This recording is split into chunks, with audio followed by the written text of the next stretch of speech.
Welcome to the Horror Hotel. Today we're gonna talk about this movie, and this movie is Ilsa, the She-Wolf of the SS. Actually, this is a trilogy, and Ilsa, She-Wolf of the SS is the second movie. The first movie is Ilsa, Harem Keeper of the Oil Sheiks, and the third movie is Tigress of Siberia. And we're gonna talk about this movie because no one else is. Well, some are, but I tried to find some materials to show you about the movie, but all I could find is a trailer. Um, because this movie is a lot. There is a there is a whole lot to talk about because, as I said, it's a movie about an SS officer named Ilsa, and she is an SS officer over a concentration camp, basically, where she performs Mengele-style experiments about pain and experiments on her sexuality as well. Um, there is a lot because this movie is from 1975. It's an exploitation movie. Or I would call it a sexploitation movie, um, and it's a pretty wild ride. So I can understand that other YouTube channels don't talk about it because they might actually like their YouTube channels, but I'm an idiot, so we're gonna talk about it because I absolutely hate my YouTube channel. Let's do it. During the 1970s, a genre exploded called exploitation, with various genres within it, like sexploitation, and you got blaxploitation as well. But we're not gonna focus so much on the history of these movies today, as we are gonna talk more about this particular movie called Ilsa, the She-Wolf of the SS. So it was directed by Don Edmonds in 1975. Its writers is Jonah Royston and John C.V. Saxton. They're not really famous for anything. And the star of it all is Diane Thorne. She is Ilsa herself, namely. And as I mentioned in the beginning, Ilsa is not a character in one movie. She is actually a character in three movies, and Diane Thorne plays her in all of the three movies. I haven't seen the other two, so we're gonna focus on this one. So, in this one, she is an SS officer that has a concentration camp in which she performs experiments, basically Mengele-style experiments, but with a purpose. And the purpose is that she wants to see how much pain one can endure and how to maximize people's resistance to pain, basically, which mostly seems to involve torturing women in various ways or throw diseases at them. You have a syphilis victim within a crowd, so to speak. And yeah, that is the premise of the movie, basically. And what she's trying to do is basically rise in the Nazi ranks, so she gets, so the entire movie is about she's preparing to show off her experiments for high-ranking Nazi officers that will eventually arrive at the camp, in which we see a lot of naked ladies. So one might wonder why I want to discuss this movie. Well, first of all, I was not ever gonna review it because I refuse to give this some kind of a review style, because it's the kind of movie that you don't really think it's good. It's more an interesting piece of history, cinema history, basically. The reason I want to discuss this is because while it's fairly controversial just by the imagery itself, it's also a reason to discuss how movies today can, or what we can learn from it. And one thing we can learn from it is that don't get actors that are too comfortable in SS uniforms. We have a couple of examples here. You can see them on the back side here. I will see if I can find a clip or something to show you how excited these guys are to be in the uniforms.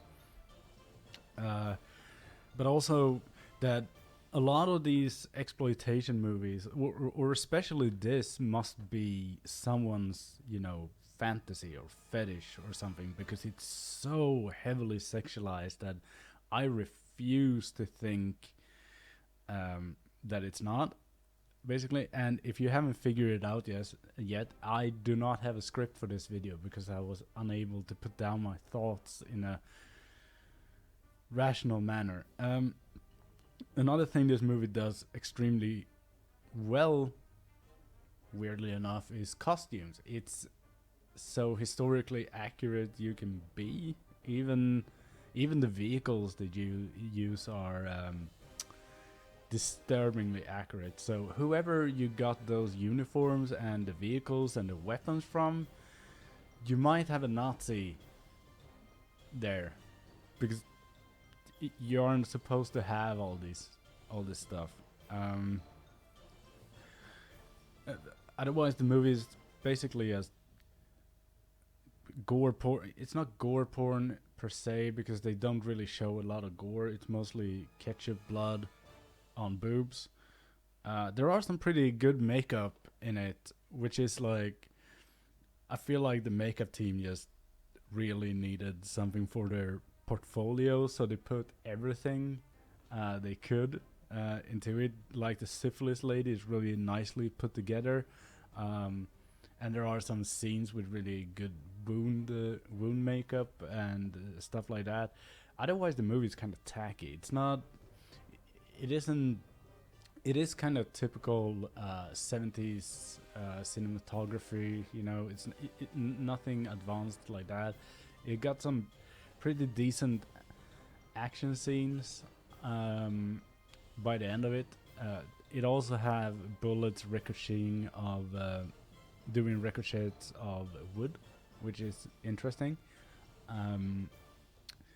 But all in all, costume wise, it should have been another movie. All those costumes should have been used in another movie, in a real anti-Nazi movie. This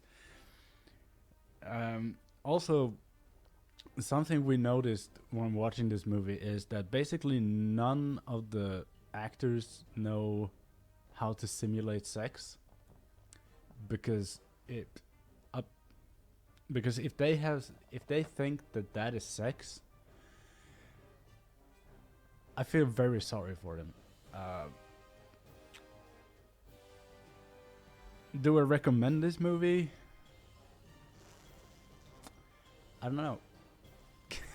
Do I? Yeah, maybe. Maybe I do that. If you're an exploitation fan, maybe watch it. I can't put enough trigger warnings around it. There are so many things in this that I just can't say. It's not safe for everyone to watch it. Let's just say that. So what the movie really is basically a fetish, filmatized fetish put on screen to shock you, basically. And it's 1 hour and 36 minutes of weird sexualized violence with a Nazi aesthetic to it, basically. There is no real way to talk about the movie that won't include actual descriptions of scenes, which I'm not gonna do because it will be unbearable, basically. And overall, it's really just a really weird movie. I would need to have to watch the other two of it. I don't think they're much better. It's not a movie that is extremely funny, really. I mean, it's kind of shockingly funny in a way. It's just, there is a lot of what the fuck moments in the movie, like like spikes in vaginas and stuff like that. But it's not the worst exploitation movie or sexploitation movie I have seen, although it has a lot of weird shit in it. So I wouldn't go into it without, embracing yourself, basically. So thank you everyone for watching that video. I know it's not comprehensive all the time, but I really tried to just talk about the movie itself. You can find them. I guess you can buy the movie, or all three of them, if you want. It was easier for me to find Nazi flags than it was to actually find this movie, but it's out there. It has a pretty decent DVD release if you want it. Um, and with that, I say, let's see you next time. Thank you for watching. My God.